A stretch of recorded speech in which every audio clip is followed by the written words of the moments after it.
Hello everyone, welcome to our Vision Australia webinar on Exploring the World by Touch.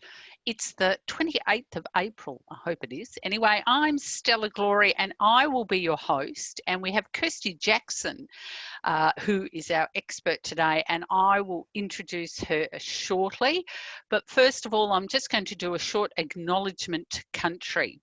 I acknowledge the traditional owners of the land in which we are meeting, which is various locations today.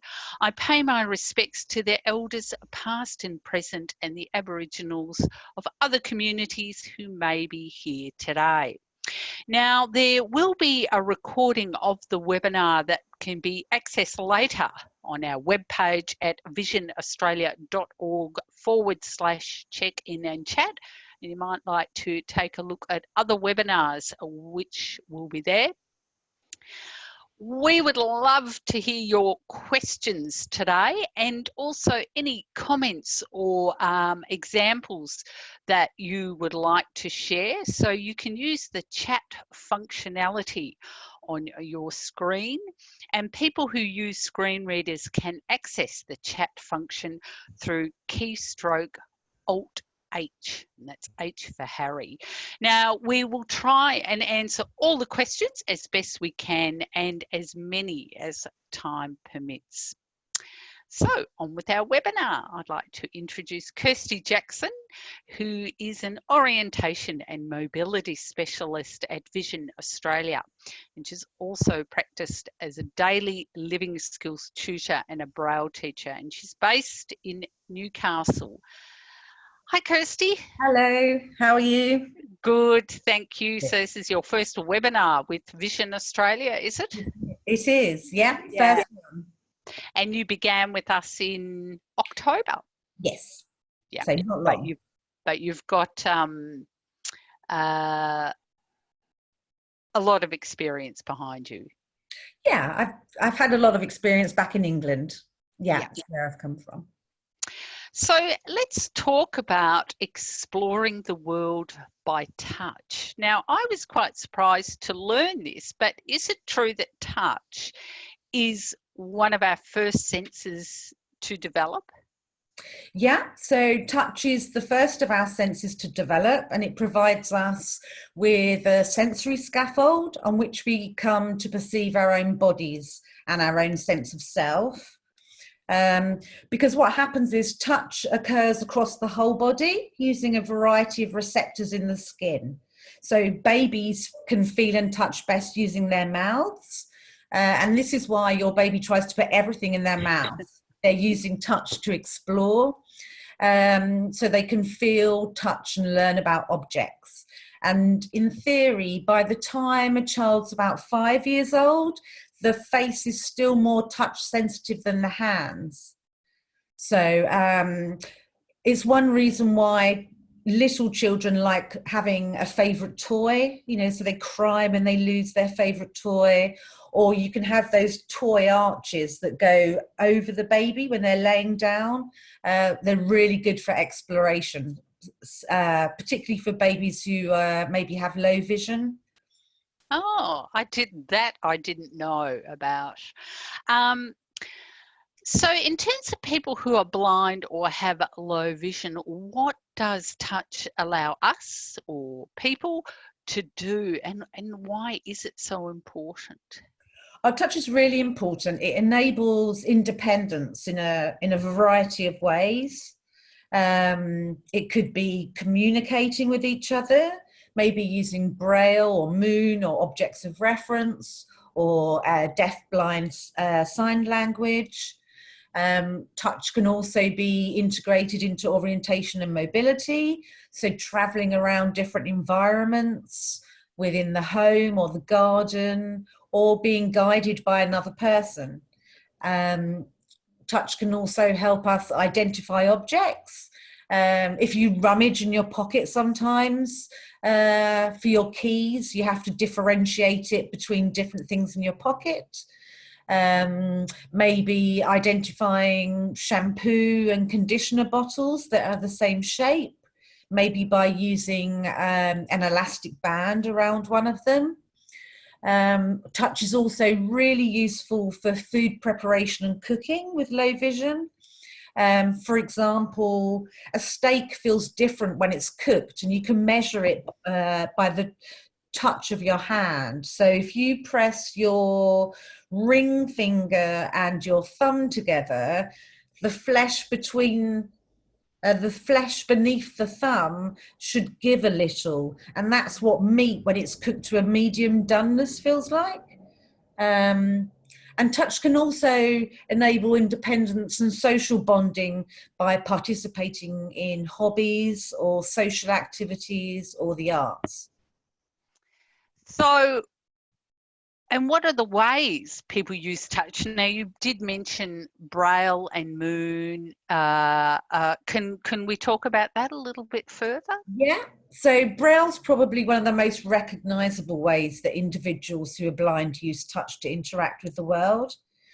So the reading and writing code, it's called Universal English Braille, is currently used in Australia and other English-speaking countries, and was invented by Louis Braille in 1832.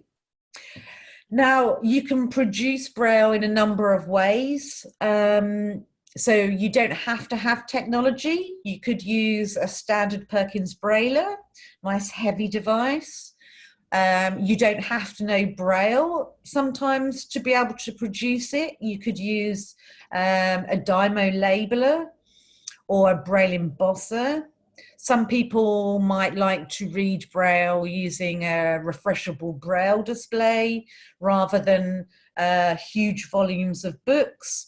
Or there's a really kind of basic version of producing Braille, which is with the slate and stylus. And Braille's really useful. You can use it for a variety of purposes, such as labeling items. You can even draw pictures on a Perkins Brailler. Make notes such as shopping lists, or use it to read, large portions of text. And then we also have Moon, which is another tactile form of reading and writing, which was created by Dr. William Moon in the 1800s, kind of mid-1800s. And this is more of a raised line code based on print letters. So it almost looks like block letters. And it's still used in Britain for people with learning difficulties or fine motor difficulties, or sometimes with people who have lost their sight later in life and don't have the tactile sensitivity in their hands to be able to read Braille. So they're both really useful, and they're probably the method that most people would associate touch, I think, in the kind of low vision field. Now, I was just having this thought while you were talking about, because is it true as we get older, we may lose our sensitivity for touch is it just our fingers that we lose that sensitivity?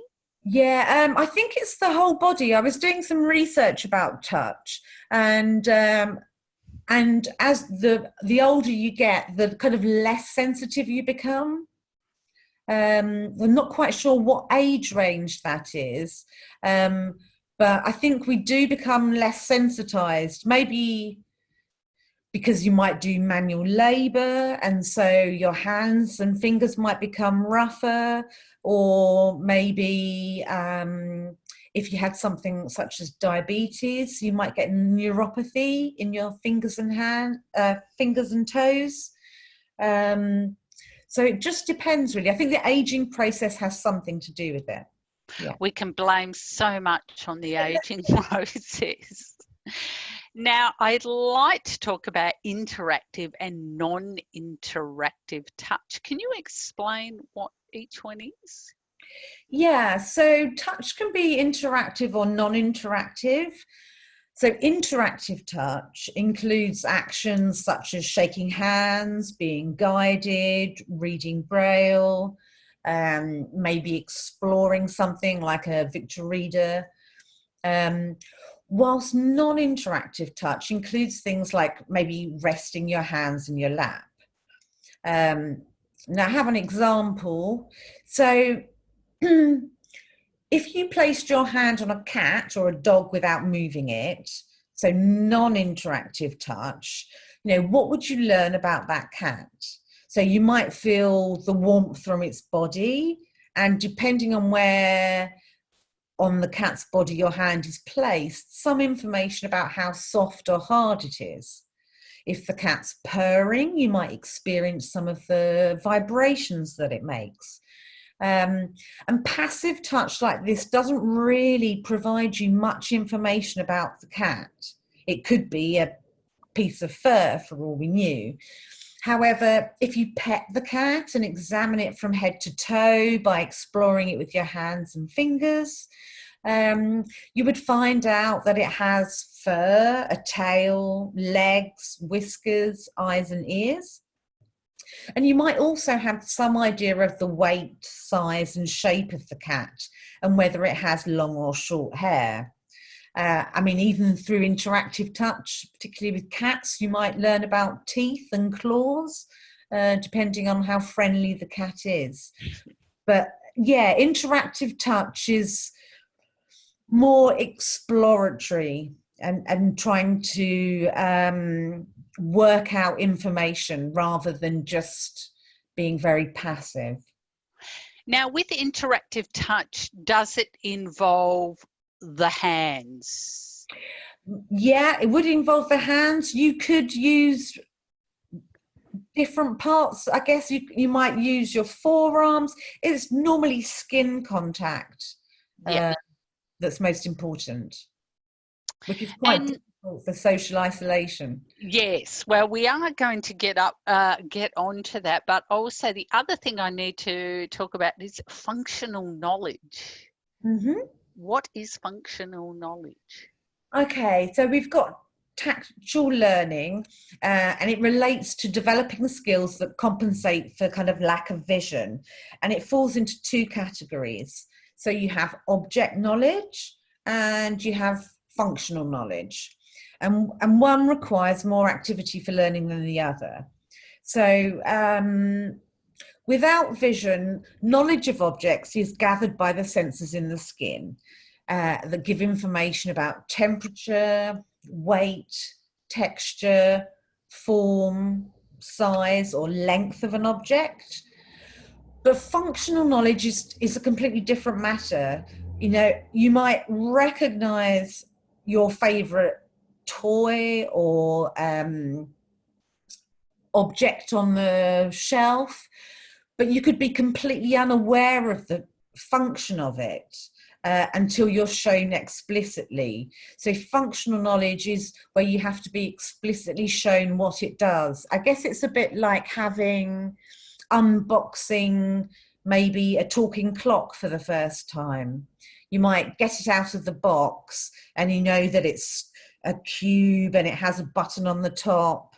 But until you are shown more about it and you turn it over and you know how to program the hours and the minutes and change the different ringtones, you would only really know kind of things about it rather than the actual workings of it.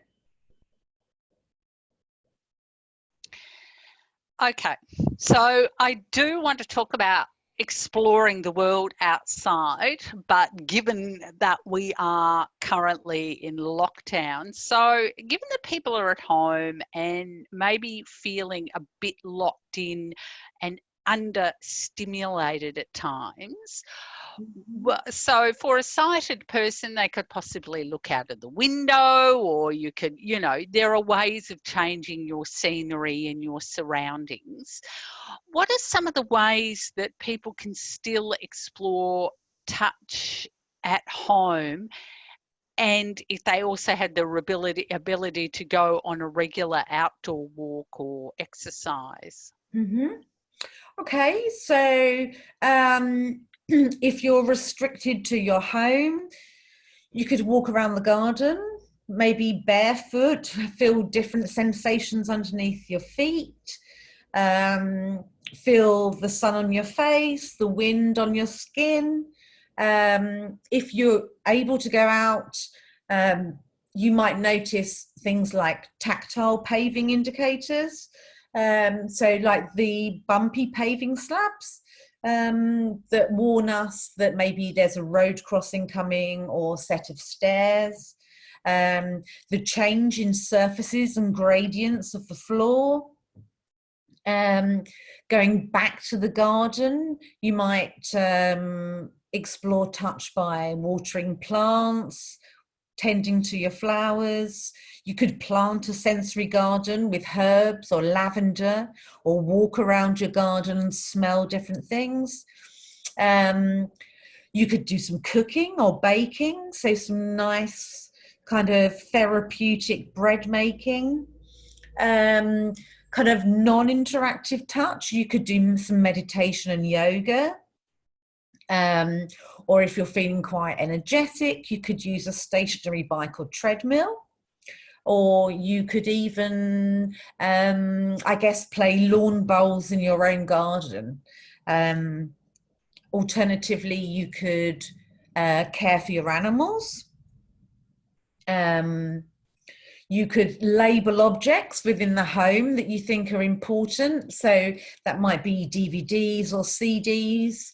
It could be wine bottles, differentiating between the red and the white. And elastic bands, quite good for that process. You might do some creative activities. You could have some crochet or knitting, especially knitting with chunky wool and big thick needles. Very comforting now that the weather is, in some states, the weather is starting to get a bit chilly. Yeah, definitely. So yeah, time for maybe some nice pajamas or throw rugs. Yeah, you could make, you could use air dry clay. That's really nice to mold and manipulate to make some ceramics or pottery. You don't have to bake it in the oven, so it's quite a hands-on activity that doesn't involve anything hot. You could play cards or chess, maybe backgammon's a good game to play. I guess you could do a kind of Marie Kondo and have that reorganization of your kitchen cupboards or your clothes so that they're easier to locate and sort. Or touch could be used for adaptive technology by learning the gestures, such as the ones you might use if you're using voiceover for a smartphone or tablet. So there's lots of different ways really that you can use touch in the home, depending on really what your purpose is, whether it's for relaxation or stimulation or maybe a small group activity. So if people out there on the webinar, if you have been exploring the world by touch during lockdown, would love to hear your comments about what you have been finding helpful. As Kirsty mentioned, if it's been for comfort or stimulation or for organisation. I saw a fantastic sign the other day with a woman holding up a sign saying, "No amount of isolation is going to make me clean my cupboards." So I fully endorse that. But, you know, being organised can be very useful. Now, I want to talk about kids or young adults, and it occurred to me earlier on when you were talking about how this is the reason why babies put things in their mouth, that it's about touch. And really, I feel like a lot of kids, like myself, probably spent their childhood being told, don't touch. So can we have a talk about that? If touch is really important for young people who are blind or have a low vision, what happens then? Like, do we tell kids not to touch, or is it the opposite? Oh, I'd say touch everything. I think it's the best thing you can do is explore the world, firstly within your own space and then externally to the rest of the world. So you need to be using touch all the time. I mean, there's appropriate touch and inappropriate touch, and there are times when you can't touch things. But the best thing that you could do, especially if you have a child with low vision, is to use lots of touch. Otherwise, sometimes what happens is children become tactile defensive. And Do you want to tell us a little bit about what tactile defensive is?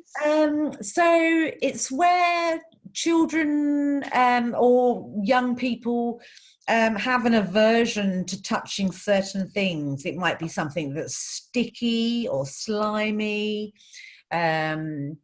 or they might not like furry objects. It just depends on the individual. But it can make it very difficult for them to be encouraged to explore items around them.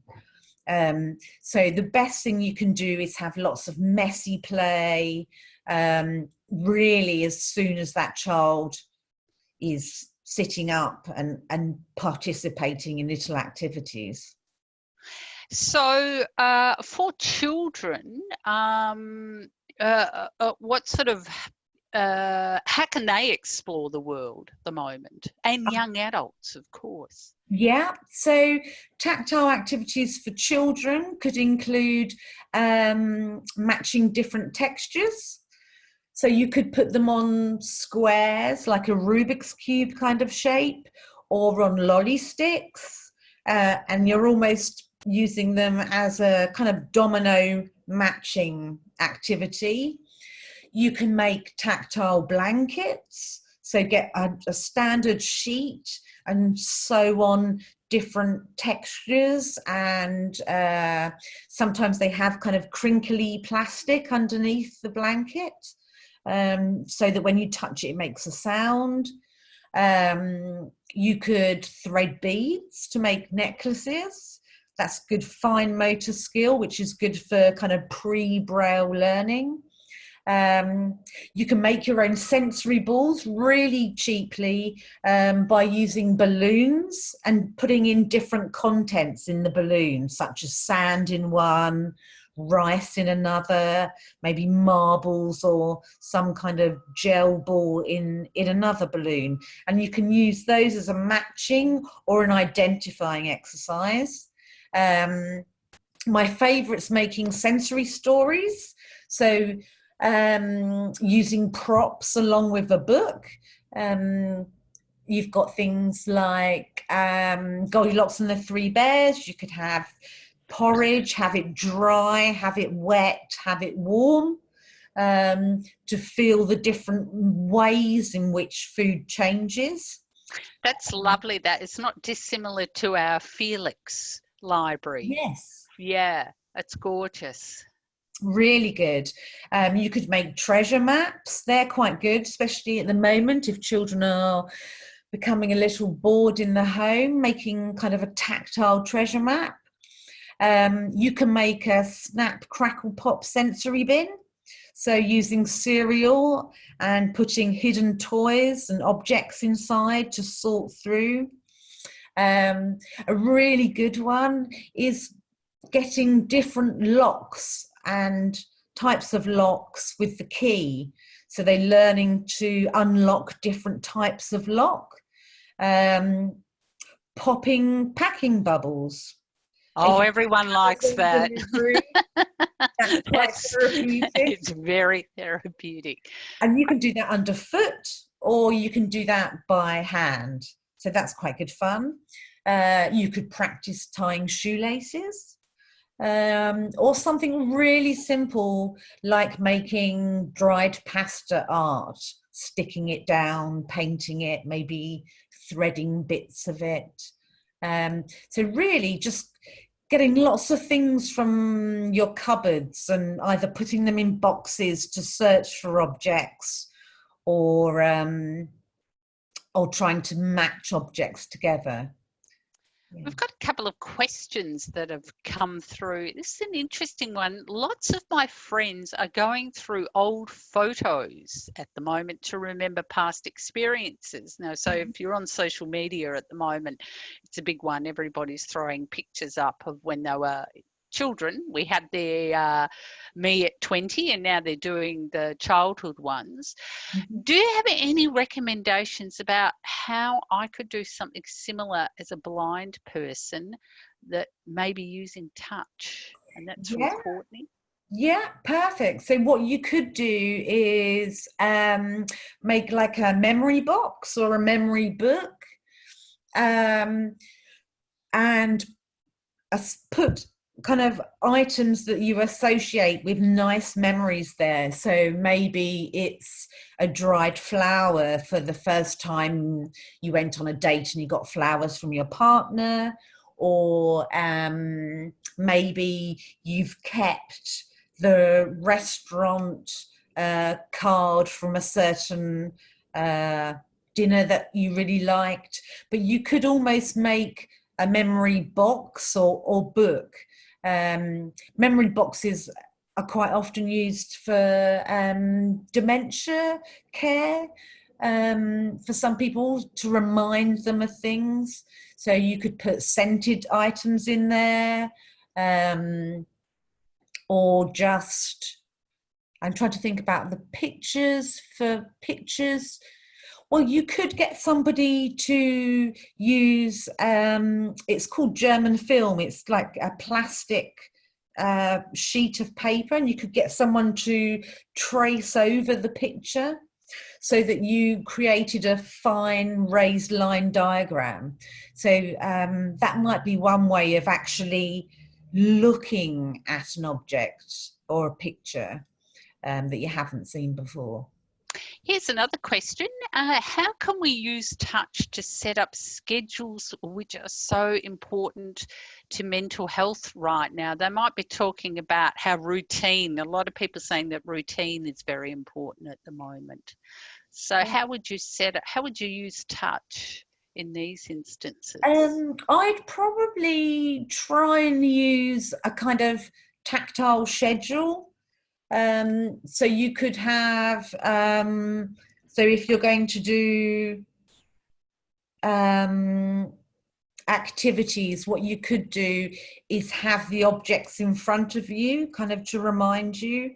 So you might have a toothbrush for getting ready, and then a little old pill box for medicine time. You can almost have the physical objects there.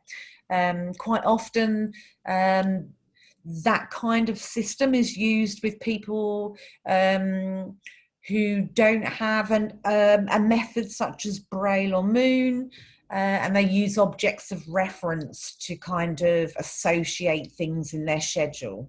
So you could make a chart and put it in there. Alternatively, I guess you could use touch by using a dictaphone or and some form of note taker to organise your schedule. And maybe like a Victor Reader Stream or something like that. So knowing where all the buttons are and what they do would be really useful in that situation. Now, we were talking about kids' playtime before, so Messy Play is great for kids by using food stuff, for example. So young adults or grown-up version might be working, and you did talk about working with clay or other stuff you can mould. So that was just a comment that came through. Or cleaning up your cupboards, like you said. Yeah. But that's not really playtime. It depends. You can make it fun, I suppose. Yeah. Yeah. Dyeing your hair might be an option for many, doing like playing with your hair. Yeah, braiding, things like that's quite a good activity. For young adults, you could do, well, you could get them to do household chores, such as chopping vegetables and fruit. Yes. I think for the expanded core curriculum, it's really good to encourage household chores in young adults.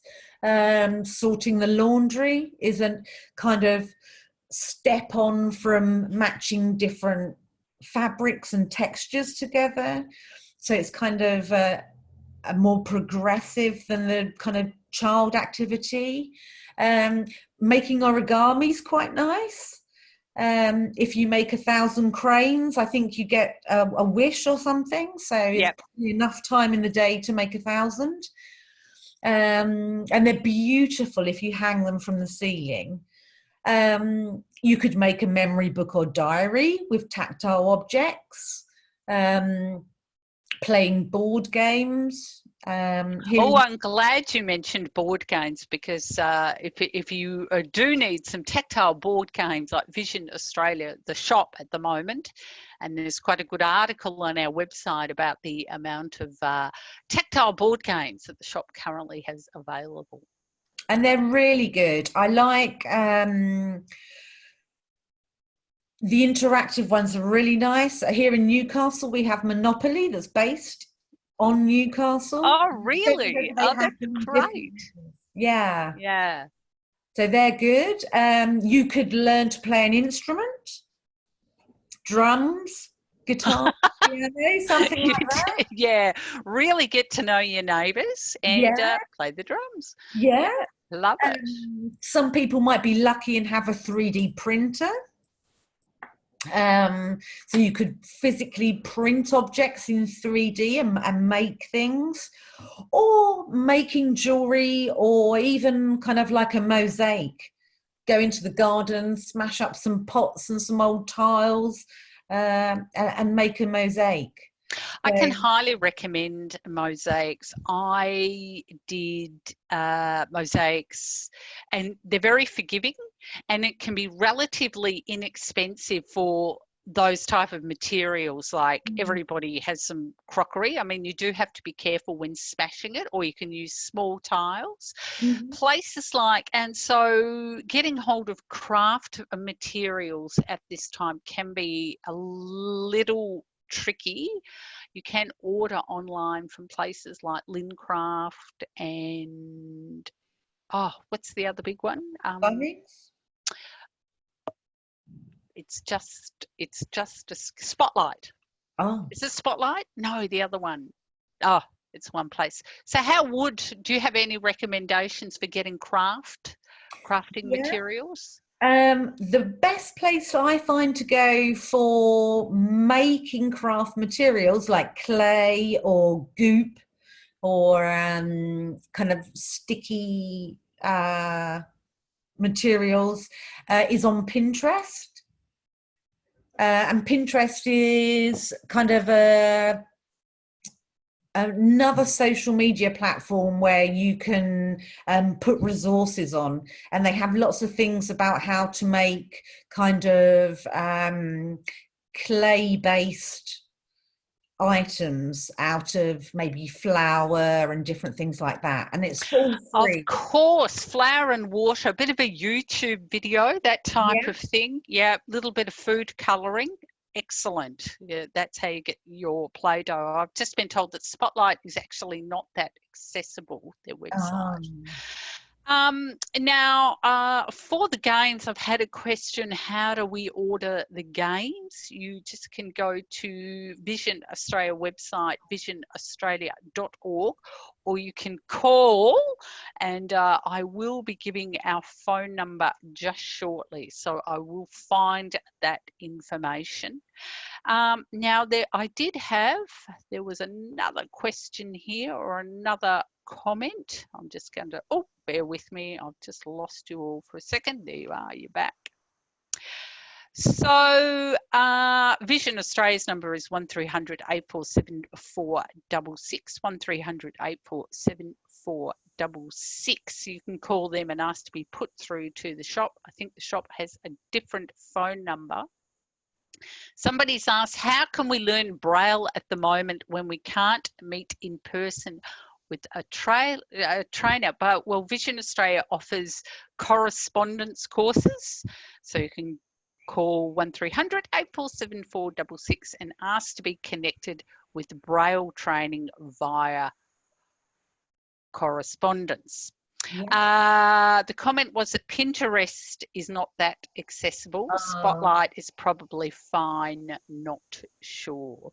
okay. Yeah. And there is another way that you could learn the alphabet letters A to Z using with Braille. If you use an egg box and either 6 eggs or 6 tennis balls or golf balls, because a single Braille cell represents a single letter in kind of uncontracted Braille. So if you have 2 rows of 3 dots, that would be 1 Braille cell. So for instance, if you wanted to learn A, you would put the ball in the top left-hand corner.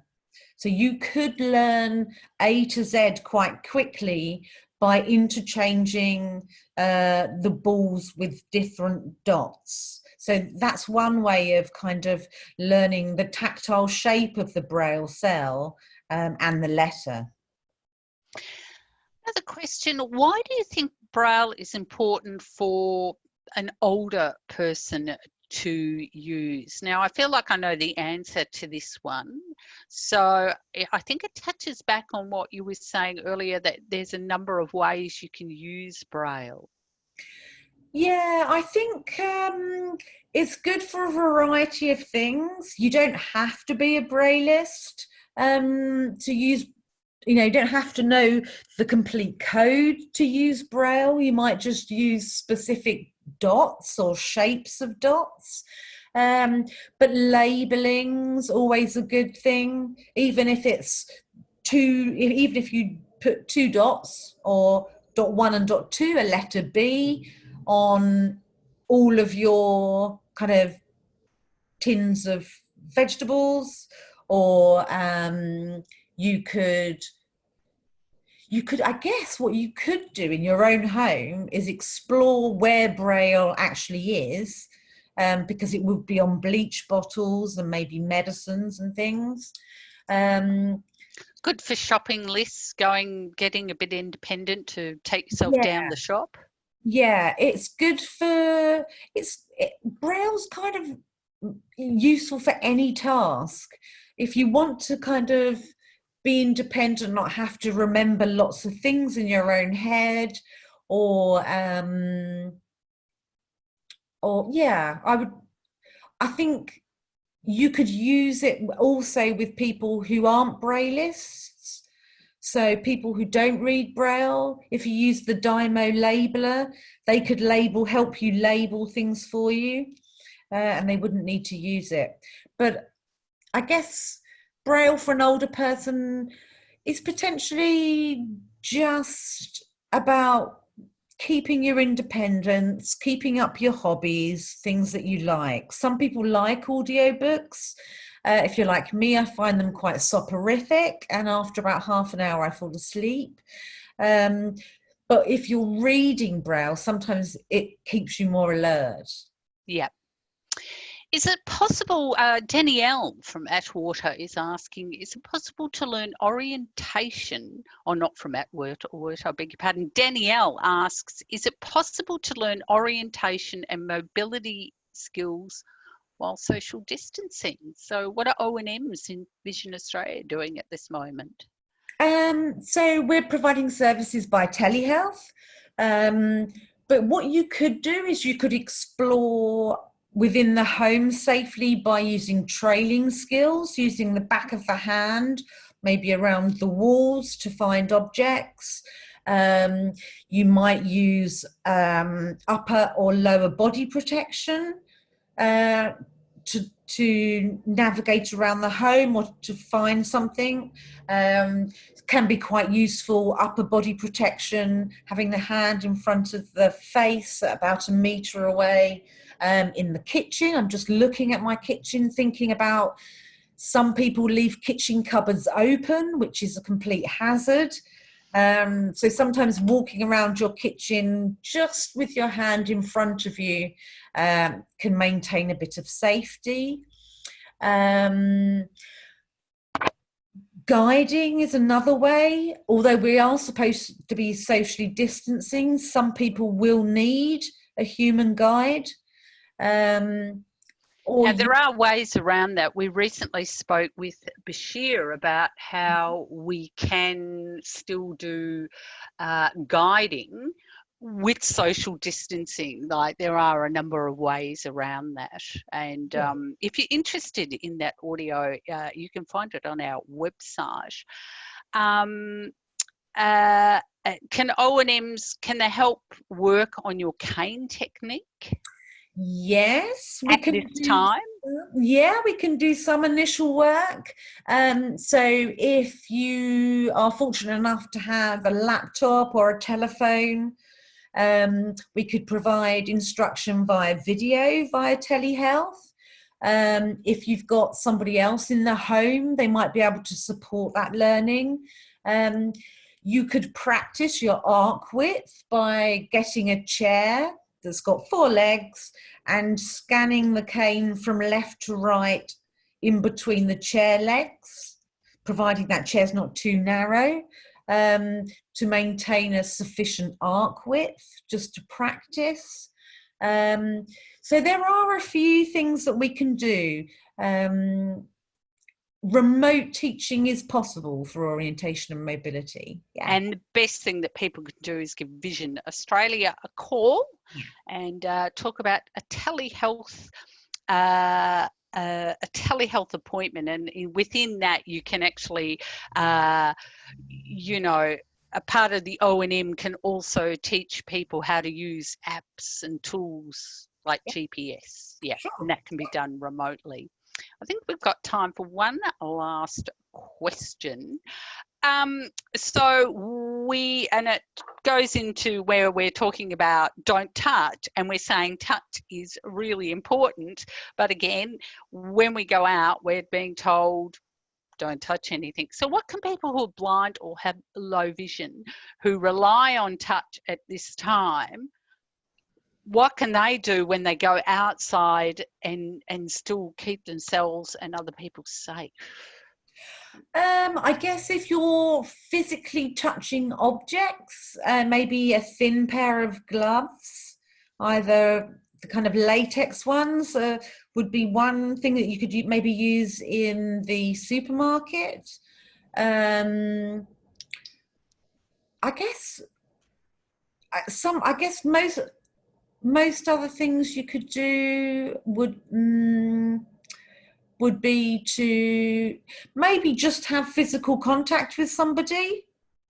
So actually walking side by side and being guided, having that touch might be quite comforting at times, because some people are completely socially isolated. Just washing your hands all of the time, I think, when you're coming in contact with things, wearing protective gloves. And, you know, if you have a face mask, then wear that as well, just in case you touch your hands, touch your face at any time. That is fantastic. Thank you so much. Now we are coming to the end of the webinar. Thank you to everyone who has attended today, and to you, Kirsty Jackson, who is a orientation and mobility specialist here at Vision Australia, based in Newcastle. Don't forget that you can find recordings of past webinars and a schedule of upcoming webinars, and you can access on our special webpage. Just go to visionaustralia.org. So just find us via your search engine, go to our website .org/check-in and chat. So visionaustralia.org, check in our chat. So Vision Australia is offering services via telehealth, as we mentioned, which is conducted through phone, video conference, email, or a combination of all. So don't be shy about attending a telehealth. Be a little bit curious about it. You can contact our AT help desk if you need support and set up for telehealth. They love that type of thing. So you can call Vision Australia on 1300 847466, 1300 847466, or email info@visionaustralia.org. info@visionaustralia.org for more information and to get started. And that is your webinar, Exploring the World by Touch. Thank you all for attending today, and we'll see you next time. Bye.